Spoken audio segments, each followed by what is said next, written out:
I found out by accident, the way people usually do. It was a gray Thursday morning, cold enough that the windows were fogged from the coffee I'd just made. The kids had already gone to school, and Mia had left for work. I was half awake, scrolling through the family iPad to check the weather, when a notification slid across the screen. Just one line, "Can't wait to see you tonight, Red Heart," from a man named Mark that IT didn't feel like an explosion, more like a quiet detonation somewhere beneath the floorboards. The kind that leaves everything standing but nothing stable. I remember staring at that message for a full minute, waiting for some rational explanation. Then I set the iPad down and stood there in the kitchen, surrounded by the smell of burnt toast and silence that be why the weekend. I'd already found the hotel receipt. 2 guests. Downtown. Past midnight. I didn't need to imagine anything. The truth was simple and obvious. The life I thought I had was gone, replaced by something that looked exactly the same but felt completely foreign. When I confronted her, she didn't deny it. That was what broke me the most, the absence of panic. She didn't cry or explain. She just looked at me, steady, like someone reading a weather report. The calmness of guilt, practiced and quiet. I told her I wanted a divorce. She said no. It wasn't a scream or a plea. It was just no, as if the decision were already final. That's when I started to understand what real control looks like. Everything we owned was tied to her name somehow. The house, the business, the savings accounts. Years earlier, when I was too busy working late nights, she'd handled all the paperwork. I used to think that was love, trust, teamwork, shared responsibility. But love turns into leverage when the balance shifts. She told me that leaving would destroy the kids, that I was being selfish, that the family needed to stay stable. But what she really meant was that I couldn't leave unless she allowed it, that I stayed. I told myself it was for the children, that I needed to be near them. I tried to convince myself that endurance was the noble choice. What I didn't realize then was that staying would hollow me out far more slowly, but far more completely than leaving ever could. That we became 2 polite actors performing a marriage. She managed the schedules, packed lunches, sent out invitations for family dinners where we both smiled for the camera. I went through the motions, mowing the lawn, paying bills, showing up at school recitals. From the outside, we looked functional. Inside, we were both ghosts. She started moving the goalposts in small, invisible ways. I'd show up for a parent-teacher meeting only to find it had been rescheduled. She'd forget to tell me about school events until they'd passed. Neighbors started to look at me differently, as if they'd been told a version of the story where I was the problem. IT wasn't rage she used against me. It was structure. The calendar, the narrative, the custody routines, all weaponized with surgical precision. Every week, she reminded me how easily she could make me irrelevant in my own home. That I began to keep a journal. Just brief notes, what was said, what changed, how I felt. It wasn't about building a case, it was about staying sane. When someone slowly rewrites your life, you need proof that your memory still belongs to you. Months passed like years. Sometimes on quiet evenings, she'd sit beside me on the couch and watch TV, pretending nothing had ever happened. I'd stare at her profile in the blue light of the screen and wonder how long she'd been gone before I noticed. Sometimes I even missed her or the version of her that existed before all of this. Betrayal doesn't erase love instantly. It just poisons it in doses you can't measure.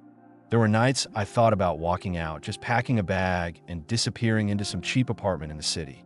But every time I pictured the kids, Evan, 10, and Lily, 7, waking up to find half their world gone. And I stayed. That's the cruelty of parenthood. Love becomes the perfect leash. Over time, she began to reshape the story. In her version, she was the devoted mother, saving the family from my instability. I was the one who checked out, the husband who made mistakes. People believed her. She was calm, articulate, sympathetic. I was tired, withdrawn, brittle. It didn't take much to make me look guilty. The longer I stayed, the more invisible I became. The house felt less like mine. Even my reflection in the mirror started to look like a guest. She didn't need to raise her voice or lock the doors. She just had to wait until I stopped recognizing myself. Eventually, the exhaustion reached a point where silence hurt more than confrontation. I hired a lawyer. It felt like betrayal, even though I was the one who'd been betrayed. The legal process was slow, full of paperwork and cold phrases like custodial stability and financial liability. She fought every inch, not because she wanted me, but because she wanted control over how the ending would look. She used the children as leverage, just as I'd feared. Not overtly. She was too smart for that. But subtly, through conversations I wasn't part of, through gentle hints that Dad's been stressed lately or Dad's thinking about changes. Every whisper planted a seed. She didn't want to destroy me publicly. She wanted me to vanish quietly. In the end, it wasn't a grand courtroom moment that freed me. It was paperwork, signatures, the sterile finality of a consent form. No one wins in divorces like ours. One person just gets tired first that we share custody now. Alternate weeks, share holidays, the illusion of cooperation. The children are growing, adapting. They don't ask for explanations anymore. They've learned to live between two worlds, both half true. Sometimes, when I drop them off at her house, she stands at the doorway and thanks me with that practiced, polite smile. She still signs her messages for the kids, as if that makes her kindness real. But I know it's habit now. Control rebranded as concern that I don't hate her anymore. Hatred is still a form of attachment. What I feel now is quieter, like an old scar that aches in bad weather. I've learned to live with the emptiness she left behind. I've stopped trying to rewrite what happened, stopped needing her to admit anything. The truth is simple. She cheated, she refused to let me go, and I let her keep me longer than I should have because I was afraid of losing my children. Now, late at night, when the house is quiet and the kids are asleep in their rooms, I make coffee and open the old journal. I read the entries, short notes, little fragments of those years, and I remind myself of how survival actually works. It's not dramatic. It's not brave. It's just persistence, at the bottom of one page, written in shaky ink. I'd once scribbled a line I don't even remember writing. We're still a family. Just not the kind we used to be. So the first story is over. It's time for the second. Trust me, it'll be even more interesting. It started with a shift I couldn't explain. The kind you don't notice at first. A change in the way she closed the door when she left for work. How she began locking her phone screen faster than before. There is no single clue, just a slow rearranging of the atmosphere. Her name is Claire. We've been married 12 years with 2 dogs, no kids, and a mortgage that made us feel responsible. She was always sharper than me. Organized, brilliant, the kind of woman who remembered birthdays for people I barely knew. When she started coming home late, I told myself it was a phase. Deadlines, clients, maybe stress. I believed it because believing anything else meant pulling the thread that held everything together. One night, she forgot to take off her work badge. I noticed a smudge of lipstick that wasn't hers on the plastic sleeve. It was faint, just a mark, but it carried more truth than anything she'd said in months. I didn't confront her right away. Instead, I started watching. Not stalking, not snooping, just observing how silence fills the spaces between people who used to talk easily. She was good at pretending. But the guilt changes texture. It seeps into how someone breathes. Eventually, the story revealed itself. Late nights, an old friend from college, and a hotel receipt that had her handwriting on it. When I finally said I knew, she didn't cry. She didn't beg or lie. She just sat at the edge of the bed and whispered that she'd made a mistake, that she couldn't lose me. But the way she said it, it wasn't about love. It was about fear that I told her I wanted to end it, to sell the house and move on. She looked up, eyes dry, and said she wouldn't allow it. Just like that. Wouldn't allow IT to AT first. I thought it was shock. Then I realized it was strategy. She didn't want the divorce because it made her the villain. She needed to keep the narrative clean, a loving wife, rebuilding trust, a husband forgiving her. I was supposed to play along in the name of healing. She started therapy for both of us, but it felt more like a performance. Every session turned into a script she controlled, her tears measured, her confessions carefully chosen. She wasn't trying to fix us. She was rewriting what had happened, sentence by sentence, until the betrayal sounded like a shared misstep that I became the guilty one. Not because of evidence, but because she spoke with conviction. She'd say things like we both drifted apart or we both stopped trying. And somewhere between her calm tone and my silence, it started to sound true. She filled our calendar with obligations, dinners, couple events, neighborhood barbecues, all ways to keep us visible, stable, admired. People said we looked stronger than ever. I learned to smile when they said it. Smiling is easier than explaining. Inside the house, she tightened her hold in smaller ways. I'd find notes on the fridge, reminders of errands I never agreed to do. She'd reorganize drawers, move my things, change the Wi-Fi password for security. Each action harmless on its own, but together they build a quiet cage. Every time I tried to leave, she found a way to pull me back. Guilt, memory, obligation. She'd remind me of the good years, the vacations, the nights we stayed up laughing until dawn.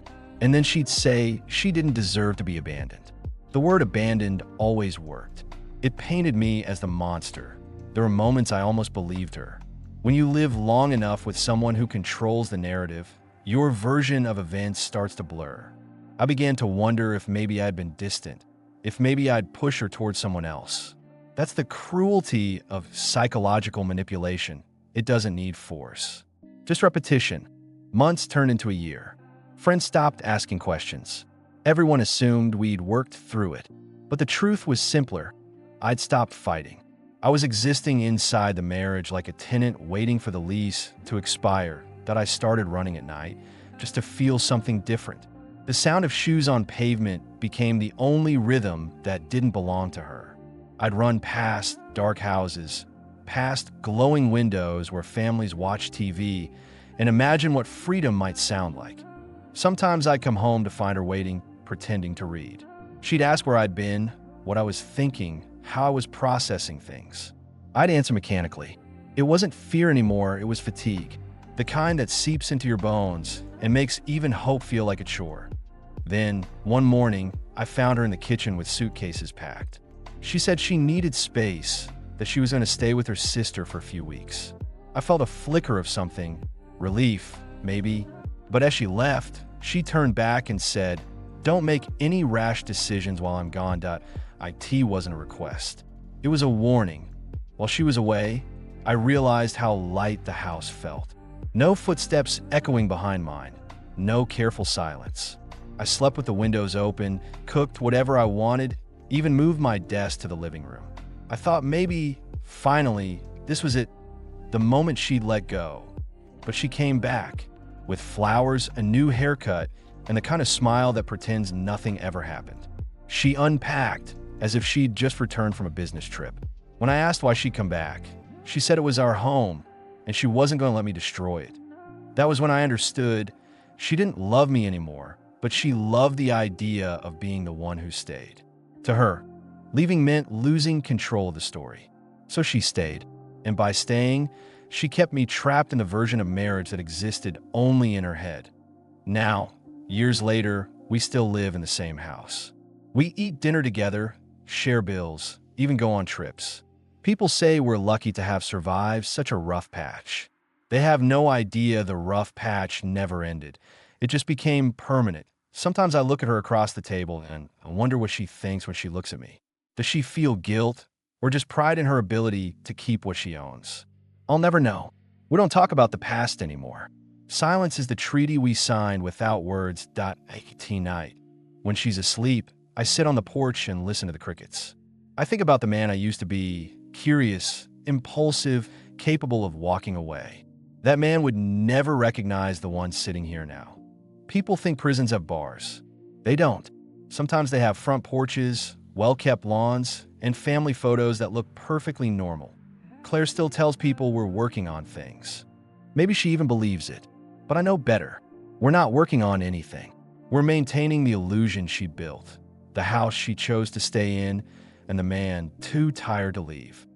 Now, check this story. The night I found out, I didn't even react. I just sat on the edge of the bed, staring at her phone like it was a foreign object. A text thread scrolled open in front of me. Messages too familiar, too personal to misunderstand. She hadn't even tried to hide it. That was what hurt most. Her name is Rachel.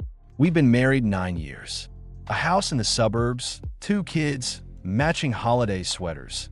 The picture of quiet success. I thought we were steady, maybe even happy in that dull, adult way people talk about when they've stopped chasing excitement. Turns out she hadn't stopped.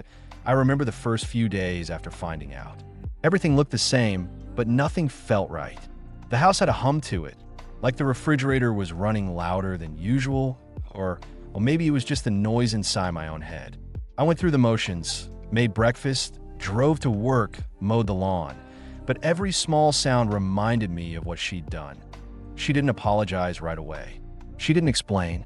She just started acting like nothing had happened, as if pretending hard enough could make the truth evaporate. I kept waiting for her to say something, but silence became our new language that I told her I wanted a divorce 2 weeks later. She smiled faintly, the kind of smile that hides calculation. She said we were stronger than this, that marriages go through rough patches.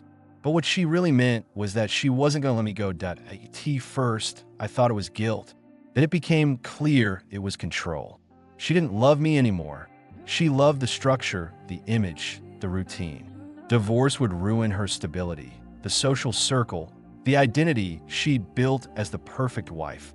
She started reshaping reality in quiet, deliberate ways. One morning, I woke up to find her cooking breakfast for the kids, humming softly, wearing the same robe she used to wear when things were good. She'd glance at me like nothing was broken. When I pulled away, she acted confused, wounded even, as if I were the one hurting her. She turned every argument into proof of my cruelty. When I withdrew, she called it neglect. When I grew quiet, she said I was shutting her out. And slowly, I became the problem. The ungrateful husband who couldn't forgive that I tried to leave once. Packed a small bag, told her I was going to stay with a friend. That night, she locked herself in the bathroom and didn't come out for hours. When she finally did, her eyes were red, her hands shaking. She didn't have to say anything. I already knew what she was implying. If I left, she'd make sure the kids blamed me. Maybe worse that I stayed. Staying didn't feel like peace. It felt like drowning with your eyes open. Every day was normal from the outside. Coffee in the morning, carpools, weekend errands, but underneath it all was tension, so thick you could taste it. She became affectionate again, almost aggressively so. Small touches in the kitchen, long hugs that lingered too long. It wasn't love, it was possession. Her way of saying, "You're still mine," that I tried therapy alone at first. The counselor told me I sounded like someone living under emotional coercion. The words didn't fit right in my mouth, but they stuck in my head. Coercion, the slow, invisible kind that doesn't bruise skin but bends will. Rachel found out I was seeing a therapist. She turned it into ammunition. She told our friends I was struggling mentally, that she was doing her best to support me. Soon, people started treating me like I was fragile, unreliable. She'd stolen the narrative before I even realized it was gone. Night. She'd come to bed after me and lie there in silence. I could feel her breathing beside me, steady and controlled. I'd stare at the ceiling, wondering how long 2 people could coexist in the same space while living in different realities. Some mornings I'd wake up early just to sit in the car before work. 10 minutes of quiet with no one watching me. That became my freedom. The driver's seat, the hum of the engine, the illusion of movement. Months turned into a year. The cheating became just another unspoken fact buried beneath routine. She never mentioned him again. I don't think she ever stopped seeing him. She just became better at hiding it. But by then, it didn't matter. The marriage had become a performance, and I was too tired to keep track of the script. She told the kids I was having a tough time at work. They started looking at me differently, careful, distant, like they'd been told to handle me gently. That was the final piece of control. She turned them into her shield. Leaving her would mean leaving them, or worse, hurting them. That I stayed. I became quiet, obedient, predictable. I kept my head down, paid the bills, nodded when needed. I wasn't living anymore. I was maintaining that I started sleeping in the guest room. She didn't question it. I think she liked the illusion of reconciliation more than the reality. To outsiders, we were still together. The perfect couple who'd weather storm. She posted photos, wrote long captions about healing and growth. People commented how inspiring it was that we'd worked through our problems, and no one ever asked what the problems were. The house became a museum of memories I no longer belonged to. Family pictures smiled down from the walls, mocking me with their permanence. I kept thinking about leaving, but every time the thought of losing my kids anchored me in place. Then, one night, I came home late from work. She was in the living room, lights low, watching old home videos. The sound of our younger selves filled the air, laughter, voices, the chaos of kids running through sprinklers. For a second, it almost felt like time had rewound. Then I saw her face. She was smiling, but it wasn't nostalgia. It was victory. That's when I finally understood she didn't want me. She wanted to own the version of me that wouldn't leave. The loyal husband, the forgiving man, the symbol of stability. She needed that image to keep her own life intact. Now, years later, we still live together. Not because I love her, not because she loves me, but because some prisons are built with comfort and habit instead of locks. We eat dinner together, talk about the kids, pay taxes on time. From the outside, it looks peaceful. Inside, it's just quiet decay.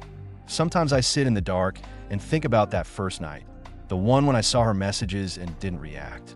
If I had walked out right then, maybe everything would have been different. But I didn't. I hesitated. And hesitation is all she ever needed to win. Now I know what real control looks like. It doesn't yell. It whispers. It doesn't chain you. It convinces you to stay. And I did. I stayed long enough to forget what freedom felt like.